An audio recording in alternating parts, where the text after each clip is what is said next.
Good morning, dear student. Today I am going to teach you class 7th English grammar, chapter number 10, and chapter name is transitive and intransitive verbs.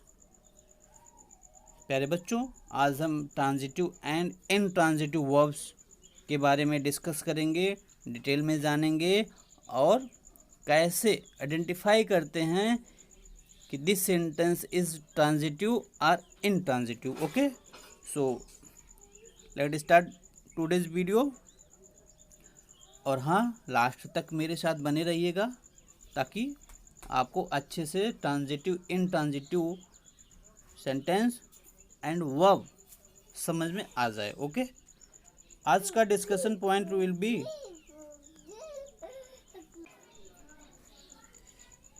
It's about verbs that can have object transitive and those that can't intransitive.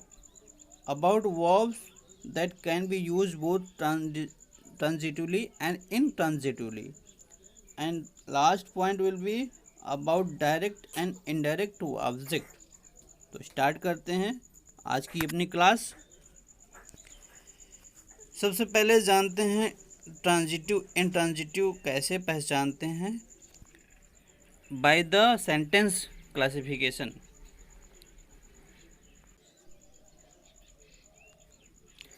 Yes प्यारे बच्चों, a transitive verbs is a verb that speaks of an action which passes from the doer. Doer means subject, लिखा भी गया है, to receiver. Receiver means as refer object. A transitive verb request an object. Transitive verb वह होता है जिसके बारे में जिसमें ऑब्जेक्ट होता है और ऑब्जेक्ट के बारे में ही एक्शन वर्ड काम करता है. मीन्स वर्ब जो होता है वो ऑब्जेक्ट के बारे में ही कुछ कहता है. ओके, और अब आप जान गए कि ट्रांजिटिव वर्ब जो होता है उसके साथ ऑब्जेक्ट होना मस्ट है. ऑब्जेक्ट के साथ ही ट्रांजिटिव वर्ब आता है. एग्जाम्पल देखिए, आप समझ जाएंगे. I bought some wonderful books. देखिए, आई क्या है? आई सब्जेक्ट, बॉट क्या है? बॉट वर्ब है, and wonderful books, some wonderful book क्या है? ऑब्जेक्ट है. क्लियर? अब वर्ब के साथ ऑब्जेक्ट होना ज़रूरी है. किसमें? ट्रांजिटिव वर्ब में. तो इसको ट्रांजिटिव वर्ब कहेंगे. बहुत अच्छे ढंग से यहाँ पर समझाया गया है. येलो कलर में वर्ब दिया है एंड ब्लू ऑब्जेक्ट है ना. सेम चीज़ें यहाँ पर भी देखिए. Alex takes metro, metro object बन गया. अंडरस्टूड वर्ब है, टेक वर्ब है, अंडरस्टूड वर्ब है, रिक्वायरमेंट ऑब्जेक्ट हो गया. इस प्रकार से सेंटेंस में वर्ब के साथ जब ऑब्जेक्ट भी आया रहता है तो उसको हम ट्रांजिटिव वर्ब कहते हैं, और जब सेंटेंस में वर्ब के साथ ऑब्जेक्ट न दिया रहे तो उसको हम इनट्रांजिटिव बोलेंगे. आगे समझते हैं.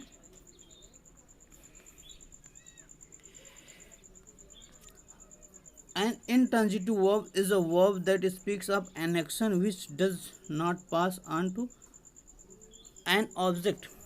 अब जो मैंने बात बताया, सेम थिंग्स. सेंटेंस में जब कोई वर्ब दिया रहे बट उसके आगे ऑब्जेक्ट न रहे तो समझ जाइए इनट्रांजिटिव वर्ब है. ओके.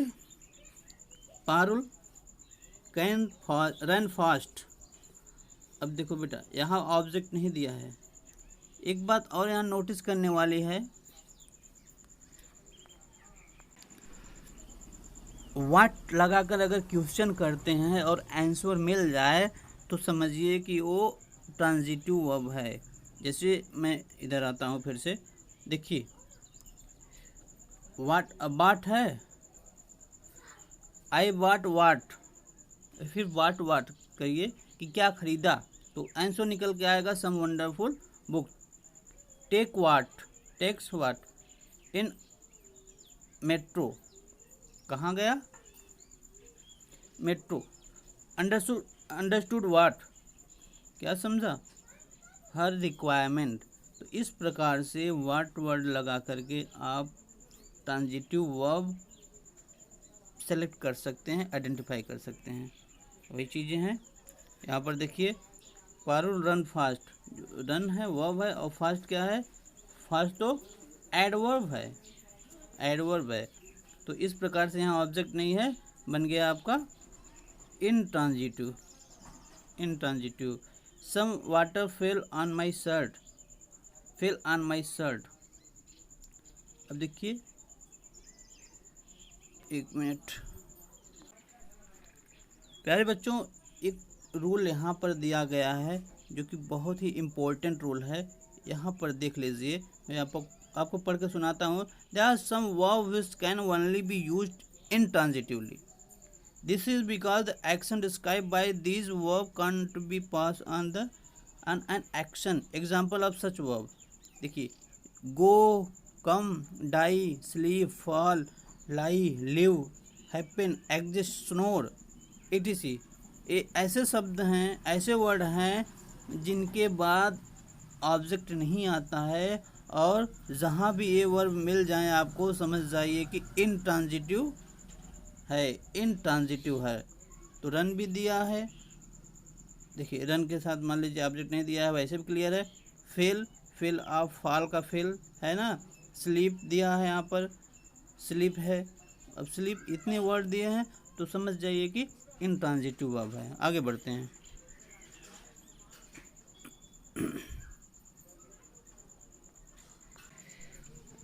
ग्रामर पॉइंट भी देख लेते हैं बच्चों। It is easy to decide whether a verb is transitive or intransitive. For example, in sentence the girls lock the door. If we ask the girls lock what, देखिए मैंने बताया what लगा question करेंगे तो कि आंसर निकल के आए तो ट्रांजिटिव है। सेंटेंस बताया जा रहा है, the girls lock the door, sentence है। अब इसको ट्रांजिटिव इनट्रांजिटिव पहचानने का तरीका यहाँ बताया गया है। The girls lock what, we get answer the door, तो हमको आंसर मिलेगा द डोर। इसका मतलब द डोर क्या है, ऑब्जेक्ट है। Door is object verb of the lock, therefore lock is transitive. अब समझ में आया, इसलिए लॉक ट्रांजिटिव है क्योंकि व्हाट से क्वेश्चन किया गया तो आंसर मिल गया। इसी प्रकार से है, the girls in the sentence the girls ran fast, on other hand we speak, we ask run what, there will be no answer. देखिए यहाँ रन फास्ट है, रन वाट अगर लगा के क्वेश्चन किया जाए तो क्या दौड़ता है, आंसर नहीं मिल रहा है। अगर कैसे लगा के दौड़, कैसे हाउ वर्ड यूज किया जाता है तो पता चल जाता है कि फास्ट दौड़ता है ना, लेकिन वाट से आंसर नहीं मिल रहा है, इसका मतलब इनट्रांजिटिव, इनट्रांजिटिव वर्ड है। ओके डियर स्टूडेंट, आगे बढ़ते हैं। There is also given examples of intransitive verb. It was so hot all the plants die. Plant is a subject, that is a verb, then after no object means intransitive, intransitive. The old man snored loudly, verb snored है, snored का मतलब खर्राटे लेना, and loudly का मतलब तेज तेज। ये तो हो गया एडवर्ब। ऑब्जेक्ट कहाँ है, नहीं ऑब्जेक्ट है, क्या बन गया, इनट्रांजिटिव। फेल डाउन, फेल वैसे भी जानते हैं फेल आए तो सेंटेंस क्या होता है, इनट्रांजिटिव होता है, वर्ब ऑब्जेक्ट भी नहीं है। समझ में आ गया बच्चों? यस, आगे बढ़ते हैं। Some verb can be use only transitively because they always require an object. कुछ वर्ब ऐसे होते हैं जो हमेशा ट्रांजिटिव वर्ड में होते हैं। क्यों? क्योंकि उनके साथ ऑब्जेक्ट होना मस्ट होता है। Because example of such words are merit, select, recognise, admire, appreciate, etc। देखिए ऐसे वर्ड हैं, सेलेक्ट, रिकॉग्नाइज, एडमायर्स, अप्रिशिएट, इनके साथ ऑब्जेक्ट आना ही आना है। This merit and answer, recognise that man, ठीक है, तो इस प्रकार से इनको हम हमेशा ट्रांजिटिव वर्ब के नाम से जानेंगे। आगे बढ़ते हैं। There is given use of transitively and use of intransitively. आप देखेंगे कि सेम सेंटेंस को किस तरीके से ट्रांजिटिव सेंटेंस वर्ब बनाया गया है और इनट्रांजिटिव वर्ब के रूप में लिखा गया है। Heena ate an apple, ate verb है बेटा, एन एप्पल क्या है, ऑब्जेक्ट, तो बन गया ट्रांजिटिव। और यहाँ पर हीना एट ऑन टाइम, समय पर खाई, समय पर खाई कहने का मतलब ऑब्जेक्ट नहीं है, ऑब्जेक्ट नहीं है, क्या हो गया, transitive. Pilot flew plane, means कोई नाउन आए तो उसको ऑब्जेक्ट बनाया जाता है, स्पेशली नाउन ही ऑब्जेक्ट बनता है ना। Flew plane. Scored winning goal, देखिए विनिंग गोल नाउन है, तो नाउन जो होता है, फर्स्ट नाउन जो होता है वो सब्जेक्ट कवर करता है और सेकंड नाउन का यूज होता है एज अ ऑब्जेक्ट ना। रिंग द बेल, देखिए रिंग वर्ब है, एक मिनट, यस, देखिए रिंग जो वर्ब है, बेल जो है नाउन है, ठीक है, लेकिन रिंग का ऑब्जेक्ट है इसलिए transitive. Door bell rang loudly, rang loudly, देखिए लाउडली जो है एड वर्ब का काम कर रहा है, एड वर्ब ना। बस समझ गए, आगे बढ़ते हैं। There is a given an exercise, exercise is what, underline the verb and write whether the verb in the following sentence are use transitively and intransitively. अब देखिए आपको पहचानना है कि कौन सा सेंटेंस ट्रांजिटिव है और कौन सा इनट्रांजिटिव है, और वर्ब को अंडरलाइन करना है। मैंने अंडरलाइन भी किया है बेटा, फाट। और देखिए इसका the soldier for the enemy, enemy क्या है, ऑब्जेक्ट है, it means transitive. T R, देखिए टी आर हमने लिखा है, टी आर ट्रांजिटिव ना, मैं इरेज कर दूँ, यस, तो क्या है ट्रांजिटिव। सेकंड क्या है ट्रांजिटिव, वर्ब अंडरलाइन करिए। थर्ड क्या है इनट्रांजिटिव, फाट ब्रेवली, ब्रेवली क्या है, एडवर्ब होता है, ऑब्जेक्ट नहीं होता है, बस इनट्रांजिटिव। फोर्थ नंबर यहाँ देखिए अंडरलाइन, रो वर्ब को अंडरलाइन करना है और ऑब्जेक्ट सर्च करना है, कार ऑब्जेक्ट मिल गया, अब क्या बन गया transitive. Fifth number loaf verb है, हर्डली, हर्डली तो ऑब्जेक्ट तो नहीं है, कहने का मतलब इनट्रांजिटिव ना। सिक्स नंबर आइए, ब्लू वर्ब है और लाउडली दिया है, मतलब ऑब्जेक्ट नहीं दिया है, ऑब्जेक्ट मैंने बताया कोई नाउन ही होता है, इनट्रांजिटिव बन गया। सेवन नंबर किल्ड वर्ब है और टाइगर मिल गया ऑब्जेक्ट, तो सेंटेंस बना transitive. Ate number science verb मिल गया, अंडरलाइन करिए, डीमली, ये तो साइन की ही विशेषता बता रहा, कहने का मतलब ऑब्जेक्ट नहीं है, तो intransitive. 9 number underline grieve, grieve in the green house, green house, एक मिनट बेटा, एक मिनट, हाँ, एक पहचान और है, ट्रांजिटिव इनट्रांजिटिव वर्ब को एक तरीके से और पहचानते हैं कि वर्ब से ऑब्जेक्ट पर कुछ इफेक्ट पड़े, ध्यान देना इस बात को, वर्ब से ऑब्जेक्ट पर कुछ इफेक्ट पड़े, कोई प्रभाव पड़े। जैसे देखिए फाट इनेमी, इनेमी से लड़ा, तो लड़ने के बाद इनेमी को कुछ हुआ होगा, इफेक्ट पड़ा होगा, मीन्स चोट लगी हुई ना। किल्ड मैन, जब किल्ड मैन को मारा, तो मैं कहने का मतलब मैन पर कोई इफेक्ट पड़ा होगा, मरा होगा ना। फाट ब्रेवली, यहाँ तो नहीं है। ड्रो कार, अब जब कार ड्राइव किया गया होगा तो कार मूवमेंट किया होगा, मीन्स इफेक्ट पड़े, नाउन पर कुछ इफेक्ट पड़े। यहाँ पर देखिए plants grieve in the green house, अब यहाँ इस पर कोई प्रभाव नहीं पड़ा, मतलब इनट्रांजिटिव, क्या है intransitive, okay. 10 number bird fly in the air, ये भी इनट्रांजिटिव है, इनट्रांजिटिव। डियर स्टूडेंट, अब तक आपने सीखा कैसे ट्रांजिटिव एंड इनट्रांजिटिव वर्ब का आइडेंटिफाई करें, कैसे आप पहचानें। अब हम देखेंगे कभी कभी ऐसा भी होता है एक ही सेंटेंस में 2 ऑब्जेक्ट आ जाते हैं और वन ऑब्जेक्ट को इनडायरेक्ट ऑब्जेक्ट एंड दूसरे ऑब्जेक्ट को डायरेक्ट ऑब्जेक्ट बोलते हैं, अब सवाल यह उठता है कि अब कैसे आप आइडेंटिफाई करेंगे कि कौन सा ऑब्जेक्ट डायरेक्ट है और कौन सा ऑब्जेक्ट इनडायरेक्ट। तो इसका भी रूल है, यहाँ पर देखिए, direct object is one that receive action denoted the verb directly. Direct verb वो होता है जो वर्ब को डायरेक्ट ऑब्जेक्ट से डिनोट करता है, वर्ब ऑब्जेक्ट को डायरेक्टली इंडिकेट करता है। When we put the word what after verb the answer we get the direct verb object. और अगर हम वर्ब से व्हाट लगाकर क्वेश्चन करें तो जो आंसर निकल कर सामने आता है वही ऑब्जेक्ट डायरेक्ट ऑब्जेक्ट कहलाता है। आगे देखते हैं, हम एग्जाम्पल से समझने का प्रयास करते हैं, आपको समझ में आएगा बिल्कुल। The main road the book. अब हमने बताया कि वर्ब से वाट लगाकर क्वेश्चन कीजिए, जो आंसर मिल जाए वो डायरेक्ट वर्ब है। यहाँ पर दिया गया है रोट वाट, क्या लिखा गया, आंसर मिला द बुक है ना। इट मीन्स द बुक क्या है, डायरेक्ट है ना, डायरेक्ट ऑब्जेक्ट कहेंगे।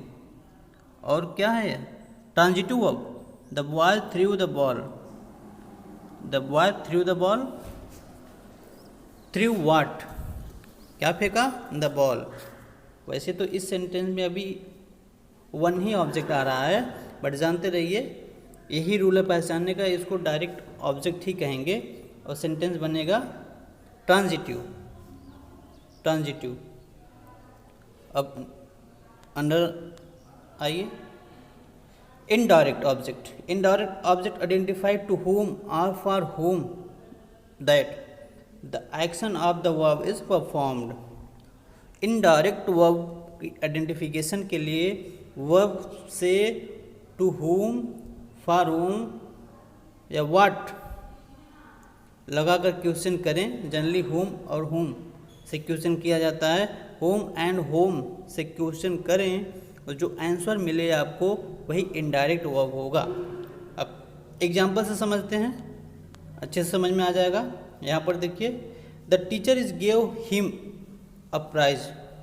देखो हिम क्या है, हिम भी ऑब्जेक्ट है, अ प्राइज भी ऑब्जेक्ट है, a prize also is object.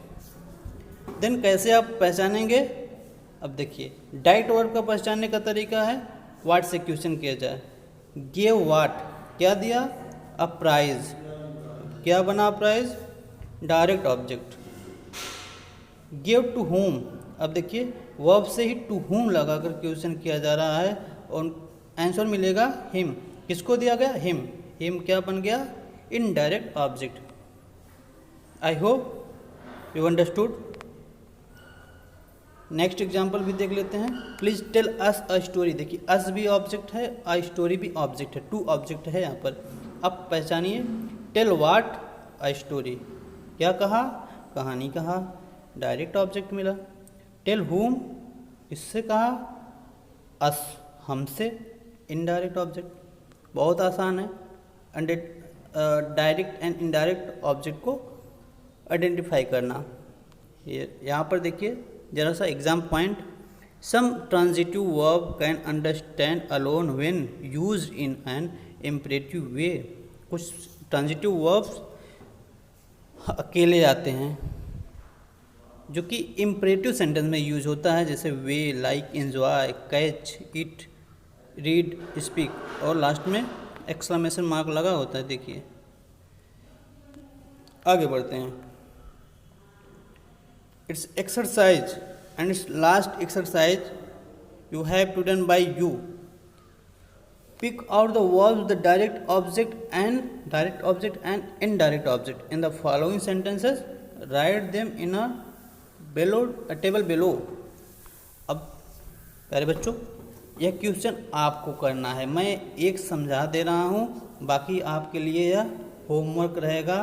Comment box में करके दिखाएंगे, तभी मैं जानूँगा कि आप अच्छे से पढ़े हैं, मेरा वीडियो समझ गए हैं, मेरी टीचिंग आपको अच्छी लगी है और आपको अपने आप से करना आ गया है। ओके, तो आप इसको करेंगे। एक देखिए, टीना बाट हिम, अब क्या है, बाट वर्ब है, हिम क्या है, ऑब्जेक्ट है, क्लॉथ क्या है, ये भी ऑब्जेक्ट है। अब पहचानना है आपको कि कौन सा ऑब्जेक्ट डायरेक्ट है और कौन सा इनडायरेक्ट।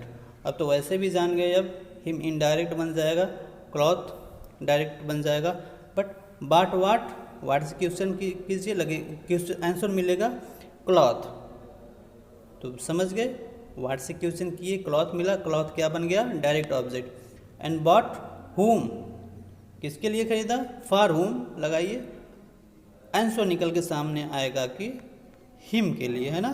तो हिम क्या हुआ, इनडायरेक्ट। बस समझ में आया। बाकी 10 हैं, आप यहाँ पर नोट करेंगे। फर्स्ट में जैसे फिल करना है, वर्ब क्या था, वर्ब क्या था, बॉट था ना, तो यहाँ पर बॉट लिखेंगे। डायरेक्ट वर्ब क्या था, हिम। इनडायरेक्ट वर्ब क्या था, क्लॉथ्स। चलिए बच्चों, ऐसे समझ गए आप, ठीक। बस 10 है, ऐसे आप करके दिखाएंगे। और हाँ, आज की वीडियो हमारी यहीं समाप्त होती है। अगर आपको हमारी वीडियो अच्छी लगी हो तो लाइक कीजिए, कमेंट कीजिए एंड शेयर कीजिए। और हाँ, इस होमवर्क को कमेंट बॉक्स में ज़रूर बताना, ठीक है। मिलते हैं एक नई वीडियो के साथ। अब तक अगर आपने मेरा चैनल सब्सक्राइब नहीं किया है तो please subscribe immediately. Thank you.